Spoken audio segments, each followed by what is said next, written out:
We'll be talking a little bit more about creation cosmology in Genesis and elsewhere in the Old Testament, because it goes hand in glove with Genesis, and really talking about creation worldview. The one I want to camp on is this one, Old Testament cosmology, because it relates to Genesis. The Old Testament shares terms and ideas with the ancient Near Eastern pagans. Again, we talked a little bit about this last week. This should not be a surprise, because there are similarities between the conception of how the world that we experience was made that are shared with Israel's neighbors. We see these terms as metaphorical, the terms that I'm going to cover tonight. We look at them, when the Old Testament says something like that the sky is supported by pillars. Oh, that's just metaphorical. It's just poetic. To us it is, and you know why? Because we have a scientific worldview. That's why. They didn't. They were serious. No ancient person ever scaled a mountain. Do you realize that? Like the tall mountains? Because it takes oxygen, they freeze, all this kind of special equipment. There's no record that any of them ever did it. Okay, it wasn't until the 15th century that we have, the whole issue resolved of, can you sail this way and come out the other? The whole idea about the Earth being a globe and all that kind of stuff, that was debated up into the 15th century. We look at that and go, it's just poetic. It is to us. But what I'm going to say is, again, back to my introduction, if you take it literally, you have to give them the benefit of the doubt. They were serious about it. All these concepts and even some of the terms are part of ancient Near Eastern cosmology. In other words, what I'll show you tonight, the division of the world, what the world looks like in Israelite cosmology, you can find the same descriptions anywhere else. Egypt, Mesopotamia, ancient Syria, the Hittites, whatever. Because this was a common worldview. Now, if we say that Israel knew better through special divine revelation, then we have a problem. Then we have to say that the literature of the pagans, somehow they knew too. Did God speak to them? Where'd they get that information? I really don't want pagan literature to be in any way even looking inspired. Okay, that opens a real can of worms for inspiration. It's just ground we need to stay away from, and for good reason. It's legitimate to stay away from it. If we let the Bible be what it is, though, we can claim it's unique theologically in what it says about God. But if not, then pagan literature is essentially on the same level. And trust me, you don't want to go there. You want it to be unique. Let's get into it here. Exodus 24. Israelite cosmology has 3 tiers. This is the Ten Commandments passage. You shall not make for yourself a carved image or any likeness of anything that is in heaven above, or that is in the earth beneath, or that is in the water under the earth. 3 levels. New Testament is the same. Philippians 2:8, verse 10. So that at the name of Jesus every knee should bow in heaven and on earth and under the earth. What, like the worms? No. We're going to see what they were thinking here. Revelation 5, heaven, earth, under the earth. It's a 3-tiered cosmology. This is what it would look like. I didn't make this graphic, which is why it looks cool. Okay? Somebody gave this to me because they hated, honestly, at Western, they hated the one I used, and so they gave me this one. This is a 3-tiered cosmology.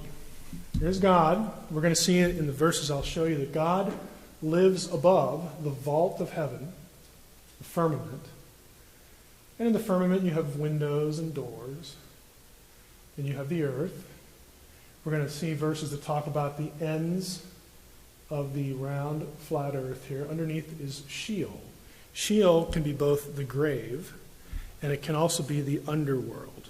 Okay? It's not quite hell, but it's sort of like hell. We can talk a little bit about it. And then underneath that, we have the great deep. These are all scriptural terms that are on this map. This is what an Israelite, an Egyptian would have had different terms, but the same 3-tiered level Same with the Mesopotamians. Now, they have dramatically different views of what's going on here. Not just who made it, but what's going on. Views of afterlife, the value of humanity. I mean, it's dramatically different. And I've made the comment before, Genesis is about theological messaging.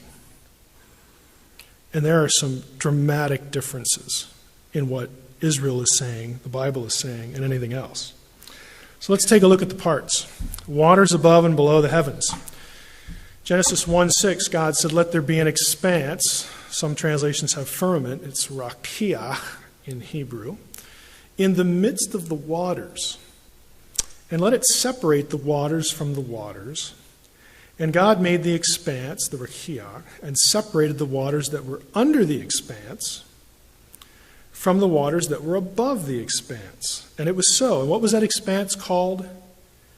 Heaven. The heavens, the sky, Shemayim in Hebrew. So you have here the sky.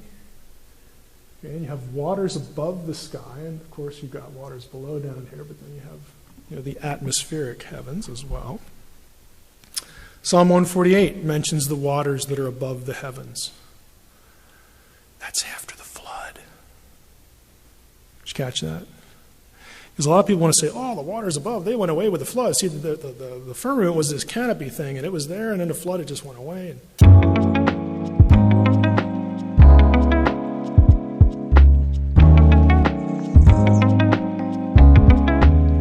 Canopy thing, and it was there, and then the flood, it just went away. And no, it wasn't.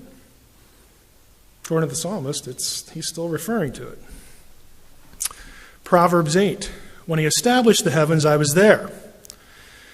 When he drew a circle on the face of the deep." Isn't that interesting? We'll get to that. Circle on the face of the deep. "When he made firm the skies above." Made firm is amatz in Hebrew. It is the same verb for letting a tree grow firm, hard. Ancient cosmology across the board believed that the sky was this dome over the earth, and it was solid. Kind of like the Truman Show. Okay? They believed that the stars were affixed to it. Some of the stars never moved, but other ones did. And the ones that did, this is why the word stars is attributed to the sons of God and to angels in biblical literature. They believed that the stars were animate beings, that they were really divine beings, and then they'd come to earth as angels, but they lived up there. And those were the ones that moved. Why? Because movement shows what? If something moves, it's alive. Okay?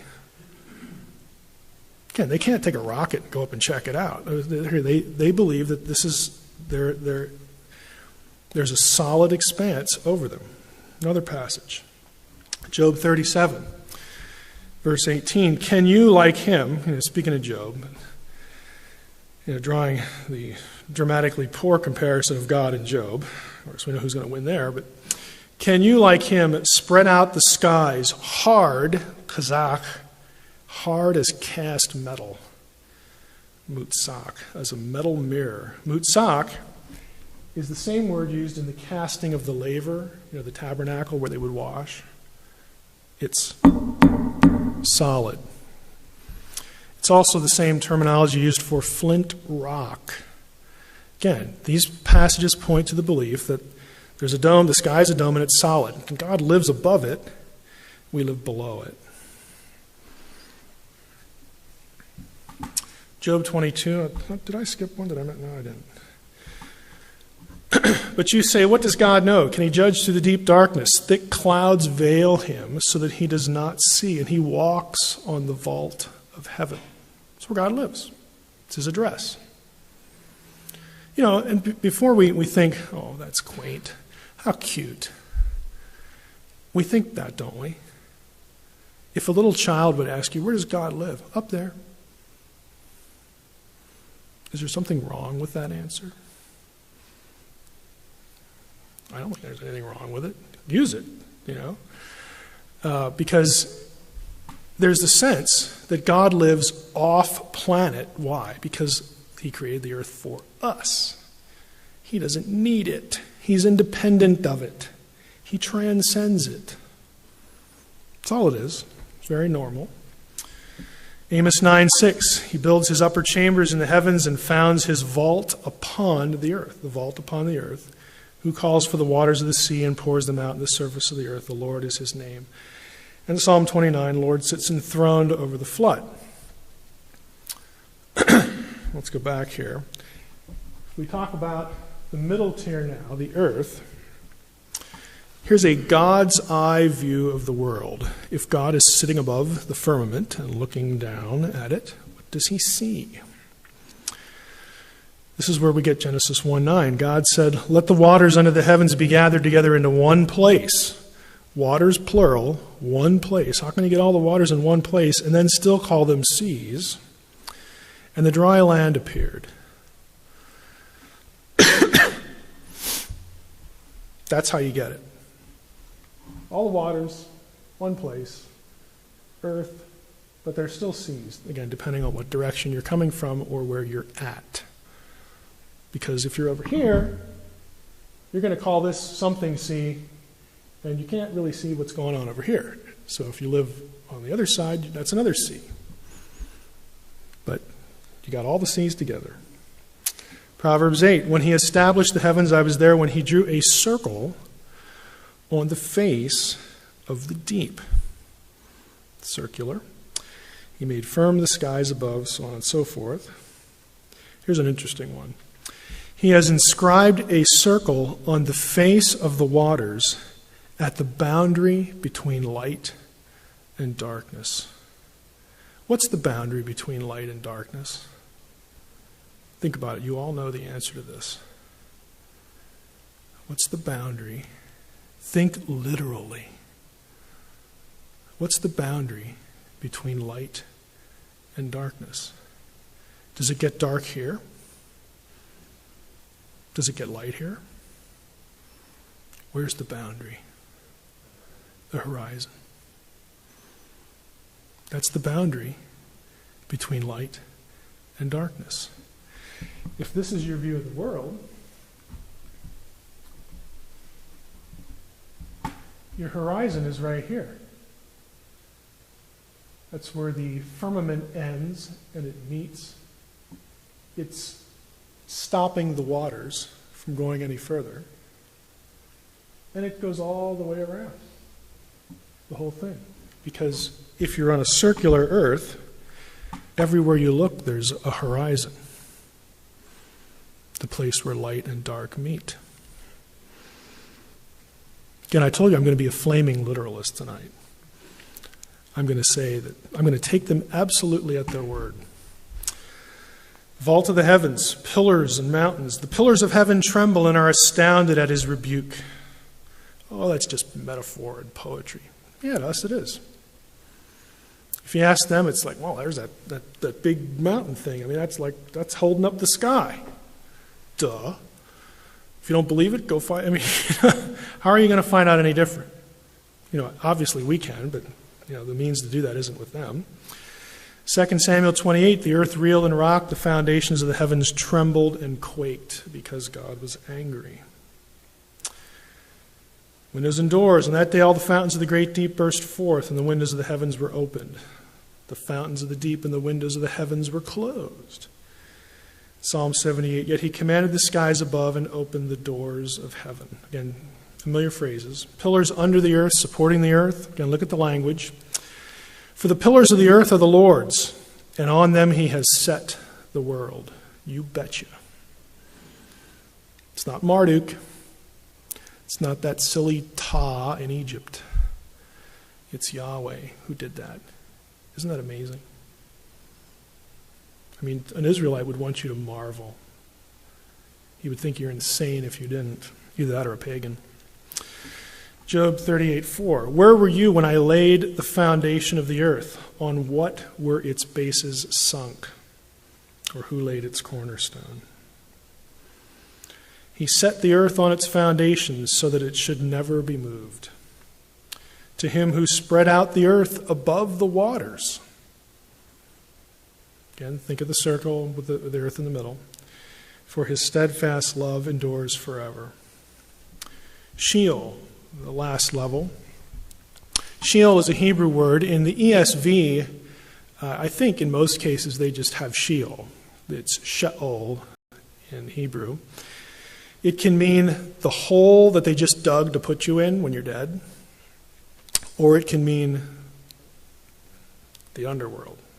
Okay. I said the very first week, we have this idea that hell, the underworld, is down there. Where do we get that? We get that from the Old Testament. Okay, that's just. Do you think hell has a latitude and a longitude?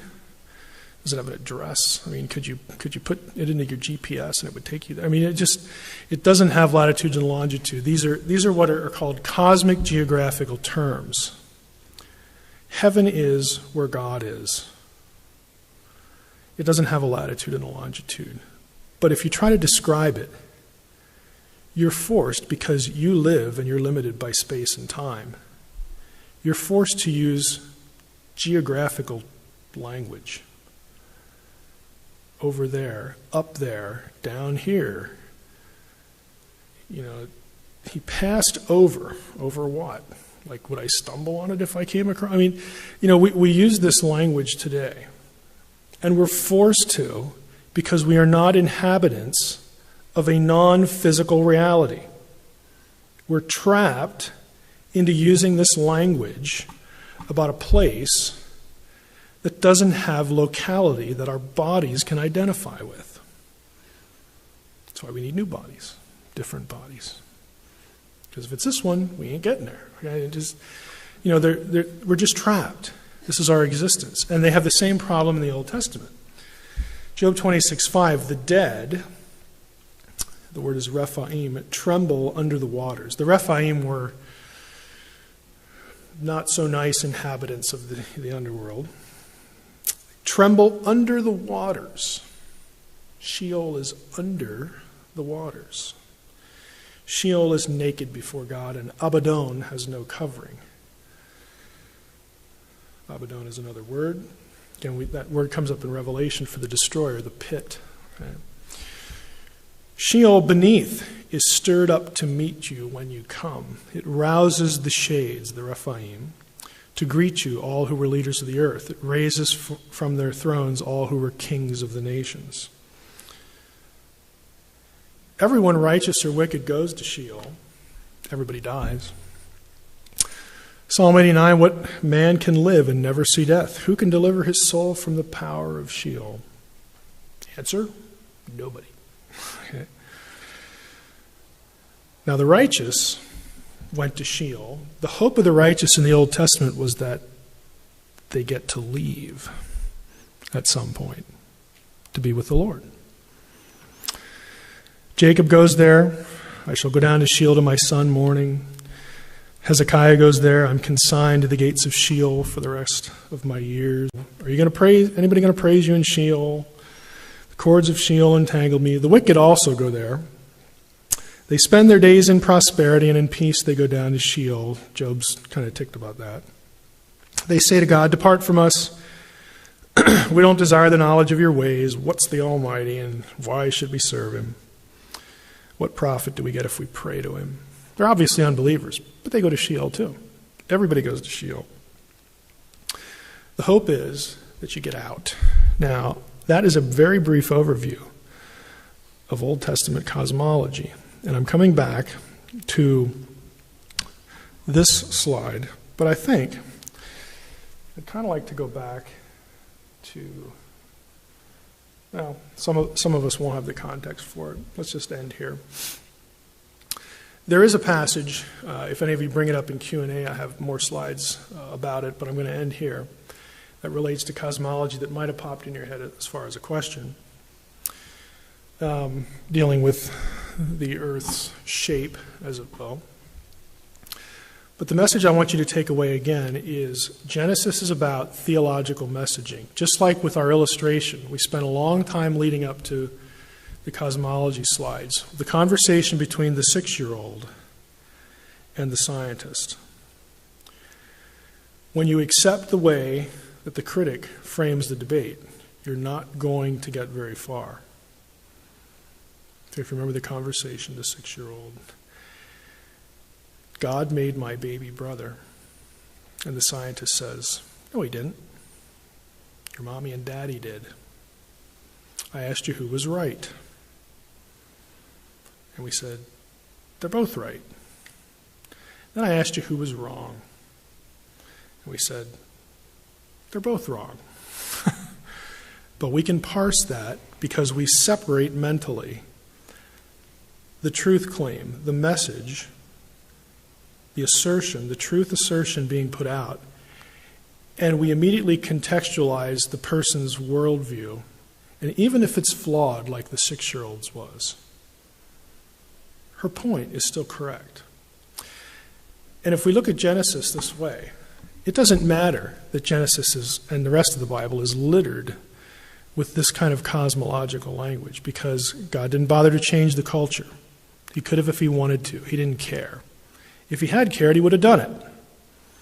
The only other conclusion is that he couldn't, and then you have a problem with omnipotence. Okay? God doesn't care. I'm coming to these people at this time, in this place. It's second millennium BC. They don't know it's BC yet because Jesus doesn't come. But it's a long time, okay, way, way, way, way back. And I'm going to give them a message, and they're going to do the best they can under my influence to express it. I'm going to watch as they write. If they goof up, I'm going to send somebody along, go fix that. If they didn't quite get it right, somebody will come along and clean that up a little bit. When it gets done with the process, God can look at this thing we call the Bible and say, good job, it's pretty good. I'm satisfied with that. But all of that content is fixed in a particular worldview that we don't have. Okay, we have to let it be what it is. And let God's decision to do it that way settle with us.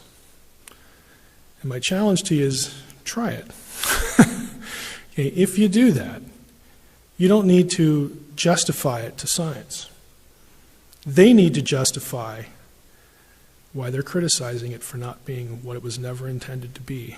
And that would be an interesting conversation. Don't accept that the way they articulate the debate.